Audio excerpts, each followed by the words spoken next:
வணக்கம் நேயர்களே. பார்த்தேன், ரசித்தேன், படித்தேனுக்கு உங்களை அன்புடன் வரவேற்பது சுதா ஆழ்வான்.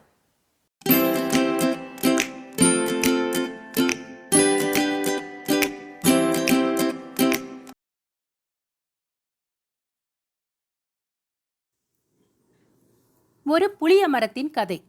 அத்தியாயம் 11. இளம் வக்கீலும் தொழிற்சங்க பிரமுகருமான ஜனார்தனத்தின் சாத்து முயற்சி காரணமாக மாடசாமி ஜாமீனில் வெளியே வந்தான். அன்று மாலையே போலீஸ் அடக்குமுறையை எதிர்த்து முனிசிபல் திடலில் ஒரு கண்டன கூட்டமும் நடைபெற்றது. மாடத்தியை ஜாமீனில் இறக்க முயற்சி எதுவும் எடுத்துக்கொள்ளப்படவில்லை. பிரசவத்திற்கு பின் அவசியமான பேணல் சர்க்கார் தயவில் நடந்து கொண்டிருப்பதை கெடுத்துக்கொள்ள வேண்டாம் என்று வக்கீல் அபிப்பிராயப்பட்டதை மாடசாமியும் ஏற்றுக்கொண்டான்.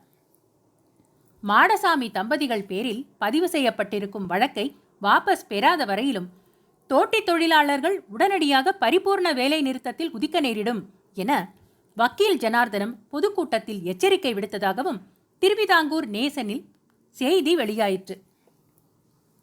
தோட்டிகளுக்கு உடனடியாக சம்பளத்தை உயர்த்த வேண்டிய அவசியத்தை வற்புறுத்தி அன்றைய திருவிதாங்கூர் நேசன் தலையங்கமும் தீட்டியிருந்தது. அது இசக்கியின் பேனா என்பதும் தெளிவாக தெரிந்தது. புரட்சித்தீ புரட்சித்தீ என்று அந்த 2 பத்திகளில் எத்தனை தடவைதான் வரும்? ஒரு தீயணைக்கும் எஞ்சினை பக்கத்தில் வைத்துக்கொண்டுதான் அது போன்ற தலையங்கம் ஒன்றை எழுதியிருக்க முடியும் என்று தோன்றுகிறது. சம்பள உயர்வு கோரி தோட்டிகள் சங்கம் ஏற்கனவே முனிசிபாலிட்டிக்கு ஒரு யாதாஸ்து சமர்ப்பித்திருந்தது.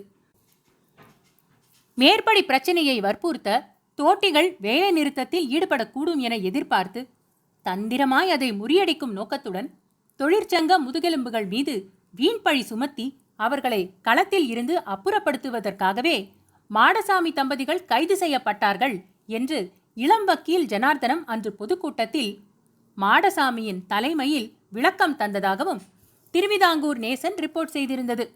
உண்மையோ பொய்யோ நம்பும்படியாகத்தான் இருந்தது அந்த குற்றச்சாட்டு.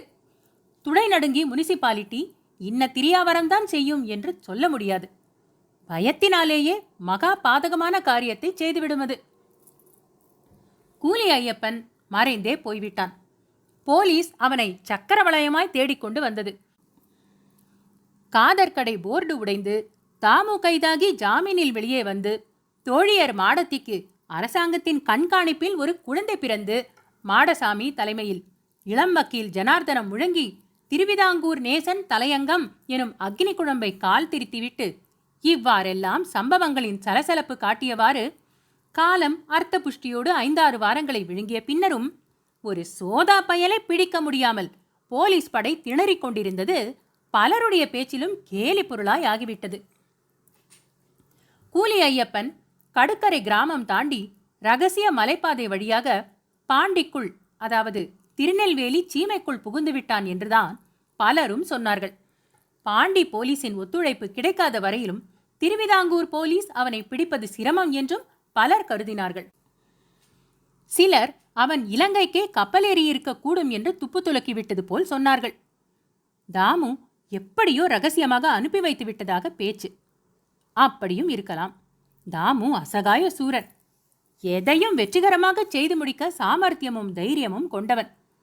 கூலி ஐயப்பனை பற்றி துப்பு தருகிறவர்களுக்கு பரிசு அளிப்பதாக சொல்லி விளம்பரம் ஒன்று அவன் படத்துடன் திருவிதாங்கூர் நேசனில் வெளிவந்ததாக கூட யாரோ சொன்னார்கள். ஆனால் அந்த விளம்பரத்தை பார்த்த நினைவு எனக்கு இல்லை.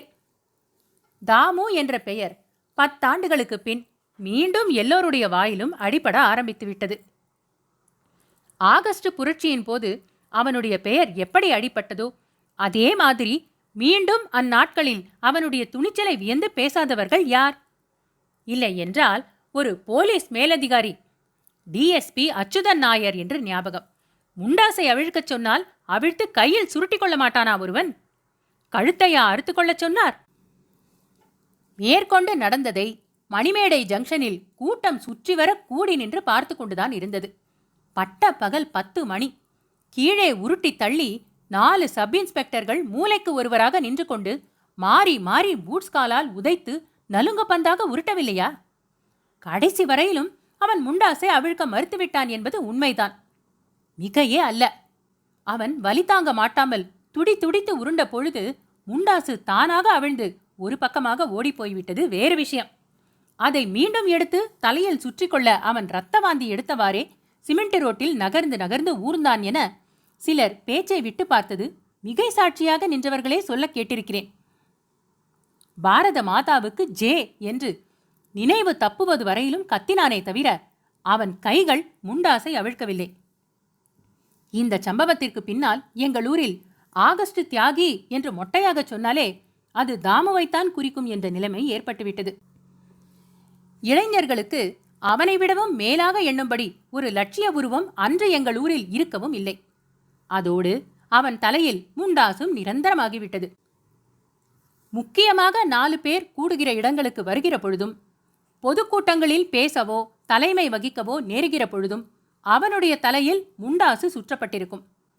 அன்று என்னுடன் படித்துக் கொண்டிருந்த சில அரட்டைகள் தாமு தன் முண்டாசை காந்திஜியின் படத்தை கண்டால் மட்டும் அவிழ்த்து இடுப்பில் சுற்றி கொண்டு விடுவான் என்று சொல்லுவதுண்டு. அது அன்றும் இன்றும் அவர்களுடைய சொந்த சரக்காகவே என் மனசுக்கு பட்டிருக்கிறது. இதேபோல் அநேக விஷயங்களில் புதுச்சரடு விடுவதற்கு ஏதாவது ஒன்று அவர்களுக்கு உதயமாகிக் கொண்டுதான் இருந்தது. இருந்தாலும் கடைசியில் சுதந்திரம் வந்து சேர்ந்த பொழுது ஒரு சூன்யத்திற்குள் விழுந்துவிட்டது போலவே இருந்தது தாமுவுக்கு. தன்னுடைய பெயரும் புகழும் வெகு விரைவில் மங்கி வருவது போல் அவனுக்கு தோன்றிற்று.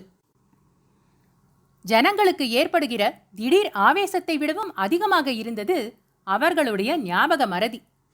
யார் அந்த M.K. காந்தி என்று அவர்கள் எந்த நிமிஷத்திலும் கேட்டுவிடலாம் என்று தோன்றுகிற பொழுது தன்னுடைய பெயரை நினைவில் வைத்துக் கொள்ளாதது அவனுக்கு வியப்பை தரவில்லை. இருந்தாலும் விச்சனமும் குறையுணர்ச்சியும் ஏற்பட்டன. புகழ் என்பதுதான் என்ன?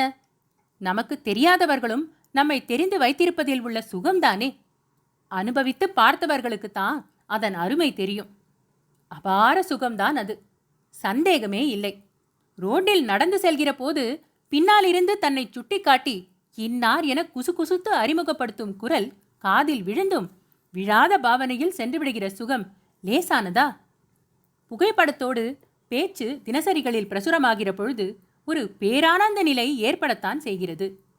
மேலுக்கு எல்லாம் துறந்து விட்டது போல காட்டிக்கொள்வது யாரால் தான் முடியாது? சுகம் சுகம்தான். கழுத்தில் மாலை விழுகிற பொழுது புல்லரிக்கத்தான் செய்கிறது. கரகோஷம் காதில் விழுகிற பொழுதும் அப்படித்தான். இது போன்ற இன்ப அனுபவங்களுக்கு ஆளானவன் அல்லவா தாமு? நன்றாக ஆளானவன். தன்னுடைய படத்தை ஒரு கார்ட்டூனிஸ்ட் எப்படி போடுவான் என்பதை பார்த்துவிட வேண்டும் என்ற அவனுடைய ஆசை மட்டும் நிறைவேறவே இல்லை. இருந்தாலும் அரசியல் வானில் திடீரென்று ஒரு நாள் அவன் சுடர்விட்டு பிரகாசிக்கிற பொழுது கார்ட்டூனிஸ்டுகள் திணறக்கூடாது என்பதற்காக சில ஆடை அலங்காரங்களையும் சில உதட்டு பிதுக்கல்களையும் அவன் ஆதியிலிருந்து கடைசி வரையிலும் ஒரே மாதிரி காப்பாற்றிக் கொண்டும் வந்திருந்தான். இவ்வாறு எல்லாம் அவன் அநேகம் கனவுகள் விரித்து வருகிற பொழுதுதான் சற்றும் எதிர்பாராமல் இந்தியாவுக்கு சுதந்திரம் வந்து சேர்ந்தது. ஒரு மேடையில் வீராவேசத்துடன் பேசிக் கொண்டிருந்த பொழுது முன்னெச்சரிக்கையின்றி தூக்கி எறியப்பட்டது போல உணர்ந்தான் தாமு.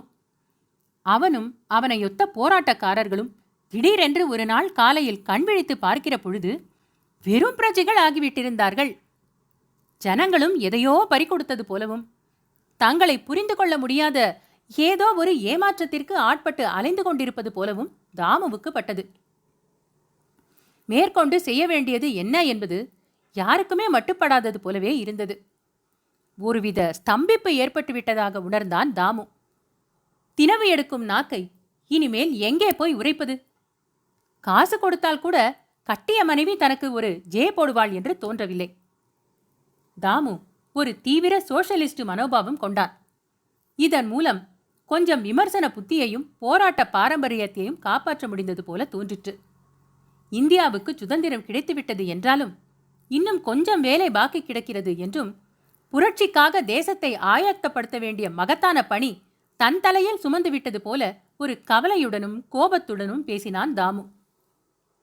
ஆனால் நாள் போக போக ஒன்றும் எடுபடவில்லை என்பது அவனுக்கே தோன்ற ஆரம்பித்து விட்டது.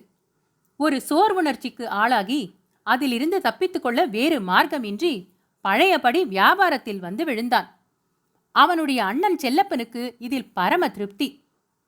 வியாபாரம் இருவர் கவனத்திலும் நன்றாக தழைத்தது.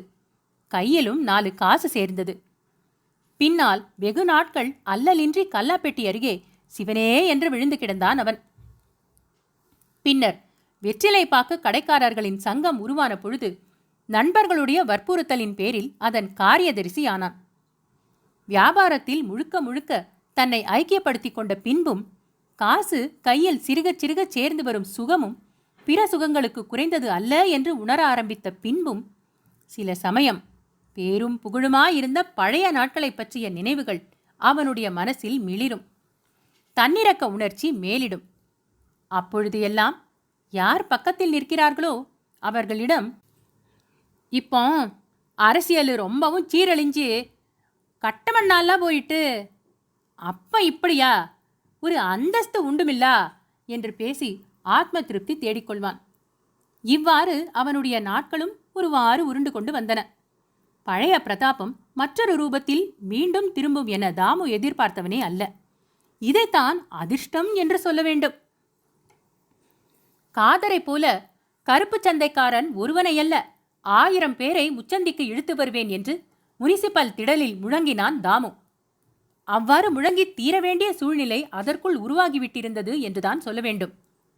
கோர்ட்டில் இருந்து ஜாமீனில் வெளியே வந்த பொழுது தன்னை எதிர்கொண்டு அழைக்க சுமார் 500 வியாபாரிகள் மாலையும் கையுமாக நின்று கொண்டிருப்பார்கள் என்று அவன் சற்றும் எதிர்பார்க்கவில்லை. புல்லரித்தது அவனுக்கு. பாரத மாதா, மகனே, மீண்டும் என்னிடம் வா என்று கருணை முகம் காட்டி அழைப்பது போலவே இருந்தது. நெஞ்சு தழுதழுத்தது. அன்று அவனுடைய பேச்சு காடேறிவிட்டது என்று விசிறிகளான அவனுடைய நண்பர்களே மனசுக்குள் எண்ணிக்கொண்டார்கள். கொஞ்சம் அட்டகாசமாகவே பேசினான். அவ்வாறு வாய்விட்டு கத்தி எவ்வளவு நாட்களாகிவிட்டன. உதாரணமாக தோட்டிகள் பிரச்சனையை தொட்டு அவன் பேசியிருக்க வேண்டிய அவசியமே இல்லை. ஆனால் அவனோ தோட்டிகளிடத்தில் முனிசிபாலிட்டி வாலாட்டினால் வரவிருக்கும் தேர்தலில் முனிசிபல் தலைவர் MC ஜோசப்பு கட்டி வைத்த பணத்தை இழக்க நேரிடும் என்றும் தோழர் மாடசாமிக்காக அவர் தனது நாற்காலியை காலி செய்ய நேரும் என்றும் பேசினான். முதலாளிகளின் அட்டூழியத்தை பற்றி அவன் பேசிய பொழுது சில பெயர்களை அம்பலப்படுத்தியிருக்க வேண்டாம் என்று பலருக்கும் தோன்றிற்று. 100 வியாபாரிகளின் இரகசிய கிடங்குகள் எங்கெங்கு இருக்கின்றன என்ற தகவல் தனக்கு தெரியும் என்றும் அவ்விடங்களை சோதனை போட போலீஸ் இலாக்கா தயார்தானா என்றும் அவன் கேட்டான். ஒரு இடதுசாரி என்ற எண்ணத்தை பரவலாக ஏற்படுத்திவிட்டு இப்பொழுது வலதுசாரிகளுடன் கூடி குலவி வரும் நேருஜி தனது ஸ்தானத்தை இழக்கப் போகும் நாட்கள் வெகு தூரத்தில் இல்லை என்றும் அவன் எச்சரிக்கை செய்தான். இக்கருத்தை கவனமாக குறிப்பெடுத்து மேலிடத்திற்கு அனுப்பி வைக்குமாறு கூட்டத்திற்கு வந்திருந்த CIDகளிடம் அவன் கேட்டுக்கொண்ட பொழுது ஜனங்கள் கரகோஷம் செய்தனர். அன்றைய பேச்சை கடைசி வரியிலும் நின்று கேட்டுக்கொண்டிருந்தவர்களில் நானும் ஒருவன். சாவுமணி என்ற வார்த்தைதான் அன்று அவன் பேச்சில் அதிகமாக அடிபட்டது என்று ஞாபகம். தாமுவின் நாட்கள் திரும்பிவிட்டன. தன்னுடைய வாழ்நாளிலேயே இதுதான் பொற்காலம் என்று தோன்றிற்று தாமுவுக்கு. சிகரெட்டு ஏஜென்சி கைக்கு வந்த பின்பு தன்னிடம் பணம் சேர்ந்து வந்த வேகம் அவனையே வியப்பில் ஆழ்த்துவதாக இருந்தது.